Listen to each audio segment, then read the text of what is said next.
to start on November 5th, 1982. So Jessie's husband, Eugene Hoover, died suddenly when he was struck by a car while collecting returnable cans and bottles. So Jessie was out of town at the time visiting her mother in Louisiana. Once she received word of her husband's death, she cut her trip short and returned to Texas.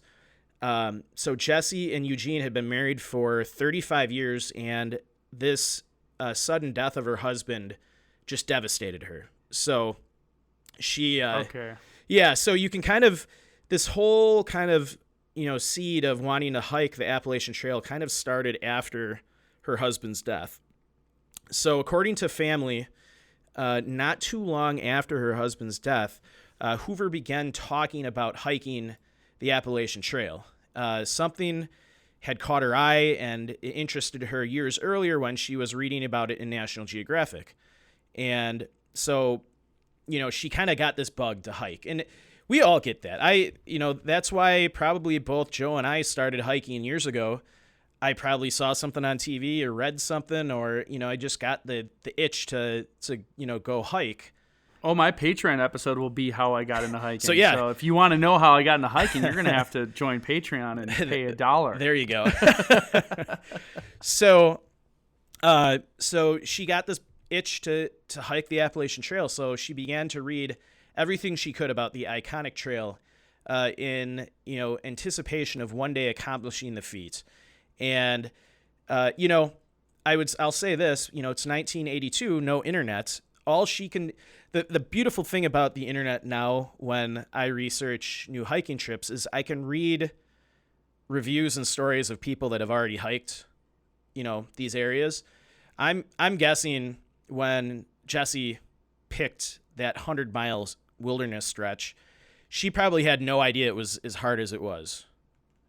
She's probably just reading maybe National Geographic description of the area, and who knows, but I think having the internet now really is beneficial to knowing what to anticipate as far as difficulty. So, oh yeah, even on the trails I know, I'll do my trip reports. If I'm going to Colorado, I'll do 14ers.com or All Trails, because you'll get real-time updates from people who hike it regularly. So I'll know, hey, I'm going to be hitting the trail this weekend.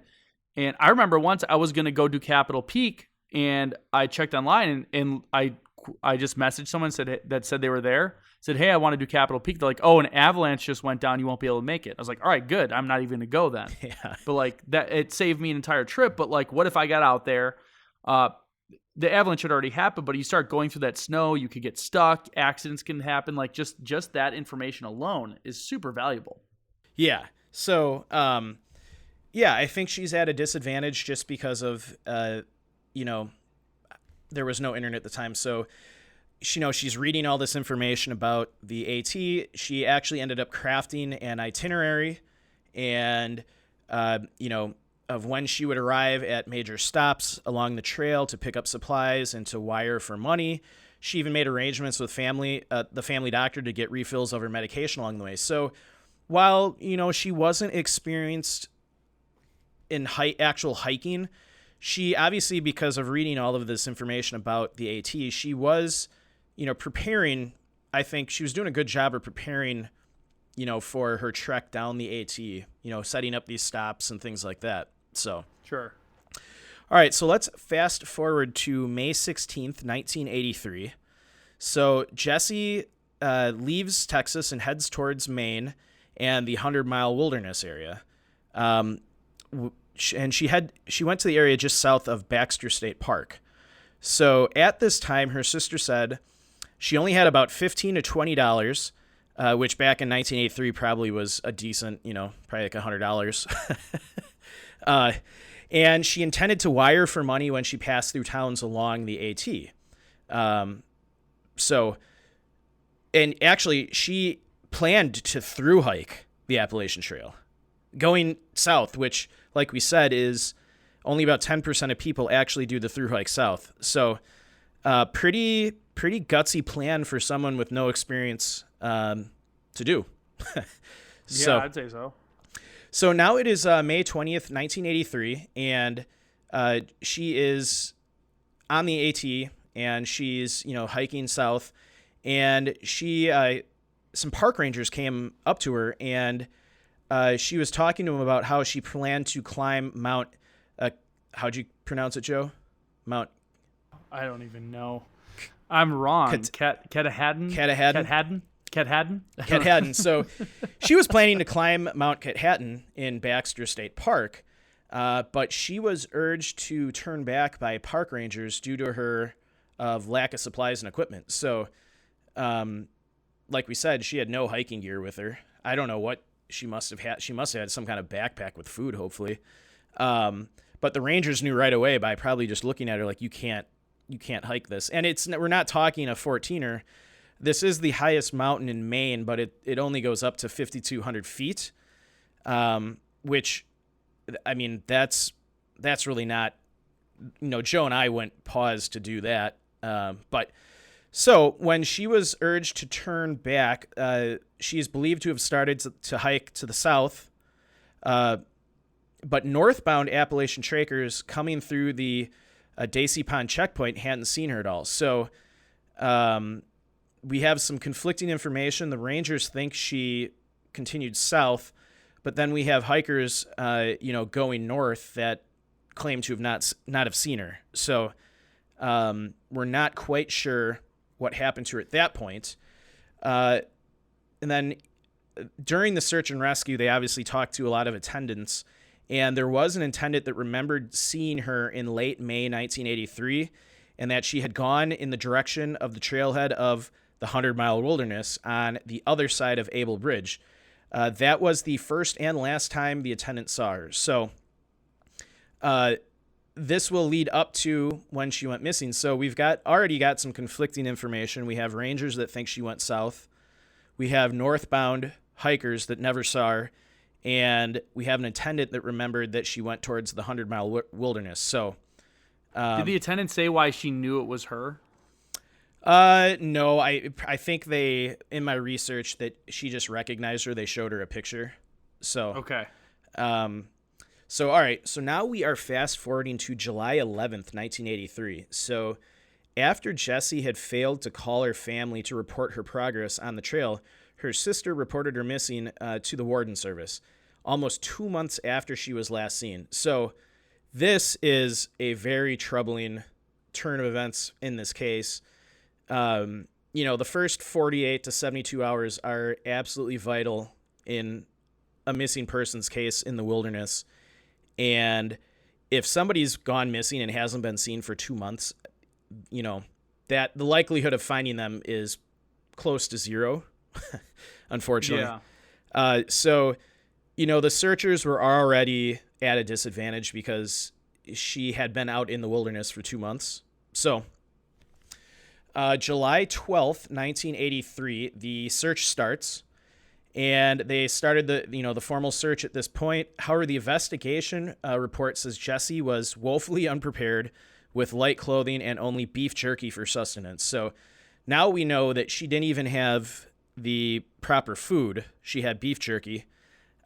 So this obviously is probably leading to one of the theories of what happened to her. The potential search area was around 15 million acres, and within it, there were hundreds of miles of trail in which Jessie could have become lost on. So you're talking an expansive area with a lot of ground to cover. And being that this is 1983, I think, Joe, in previous episodes, this was a time where they were still kind of developing formal search and rescue techniques. If I remember correctly, when we talked to George Land, well, and I'm just thinking about the 80s when we go over our stories and kind of understanding what's going on, mm-hmm. and it was a little bit more chaotic. They definitely put in the man hours and stuff, but they didn't have the refinement that they have today. Yeah, it wasn't George Land. It was the other guy from Rampart Search and Rescue in Colorado that's been in search and rescue for decades, and I think he told us that in the 70s and 80s, that was kind of when they started developing more professional techniques for search and rescue. Doesn't mean they didn't put any less effort in. So it was Dave Haskin. Dave Haskin, yes. Yep. So because of the density of the trees, the amount of vegetation, and the fact that some areas of the Maine Trail are not that well marked, it's very easy to lose your bearings and become lost for days. Northbound Appalachian Trail hikers were questioned by searchers whether they had seen her all summer, but no one confirmed that they had seen her. Temperatures in May regularly hit lows in the 40s and 30s, which is a very potential hypothermia situation. And they also mentioned there was a lot of light rain at times. So like I said, she was in blue jeans and light, clothing. If she got rained on and it went down into the 30s, that she's at a serious risk of hypothermia at that point. Well, yeah, and just like you said, jeans don't dry out very quickly. No. Especially out in the wild, unless you can hang it up in the sun, in the wind, yeah. And even then it'll take all day. Yeah. But if you need to wear it, it's going to be several days of damp wetness and uncomfortableness. Yeah. So, the search and rescue went on for quite a while, but park rangers never found a body, clothes, or her blue knapsack, despite having a large-scale search operation place. So they had another search operation going on for another hiker that went missing in the same area around the same time. So they had a ton of manpower out in the woods looking for both people, and they found nothing. And one of the rangers was quoted in one of the articles I read. He said, "We went over the woods with a fine-tooth comb. If she was there, we would have found her. We don't ignore people in the woods." So he was very blunt about the fact that they looked everywhere. So, like I said, this is the initial information about the timeline. I've got some other information about, what has happened since. And there are some strange notes and oddities about this case. So this case went for almost, 83, 30 years with really no recognition of her being missing. And an investigative journalist working for Fox 23 in Tulsa, Oklahoma, discovered in 2014 that Hoover was one of only 2 unsolved disappearances on the APT at the time. There was very little news coverage of her case when the other missing persons case was solved in 2013. The reporter went back as far as the 80s and couldn't locate any archived newspaper reports of her disappearance. So that to me is odd, because whenever someone goes missing, there's usually at least, 1 or 2, even small articles like, search and rescue operations going on, looking for blah, blah, blah, one of the local towns around there. So there was nothing. And this case has been listed as the oldest cold case in Maine's history. So in the whole state of Maine, this is, the oldest unsolved disappearance. Wow. Still to this day, because as far as I know, they haven't found anything. So, yeah. So November 20. So this investigative reporter now is actually, filing Freedom of Information Acts and really digging into the case. And in November of 2014, the case file related to Jessie Hoover was released. State police so this is kind of from a summary from the case file, and I was not able to actually locate it. I bet if we filed another request with the Maine State Police, we could probably get that report. But this investigative journalist kind of summarized the findings from it. So she found that state police at the time handed the investigation off to the Maine Warden Service, which at the time led searches for missing persons in the Maine woods. However, the Maine Warden Service had no record of a search for anyone from 1983. So the state police, have verified report that they handed this over to the Maine Warden Service, and the Maine Warden Service does not have any records of a search happening. So the state police report indicated that now retired Warden Sergeant Dave Sewall had been informed of Hoover's disappearance. And for 3 decades, he kept her file for the off chance that someday it could be helpful in solving her case. And sure enough, this investigative reporter reached out to him And the new case file from Dave Sewell mentioned that she was from White Settlement, Texas, which is a suburb of Fort Worth. And the information eventually led to the reporter making contact with the family and bringing new details to life about Hoover, which had been which I detailed earlier in the episode. So all that stuff about her husband and planning this trip to the AT and kind of what she wanted to do was not known before 2014. So okay. I don't believe we even knew what part of the AT she was planning to hike before this investigative reporter. So all we know is that she went missing on the Appalachian Trail before that report came out, which is shocking to me. That's just crazy. It just took some random person to like take an interest in it and dig a little bit and then find out tons more information that may have been helpful way back then. Yeah.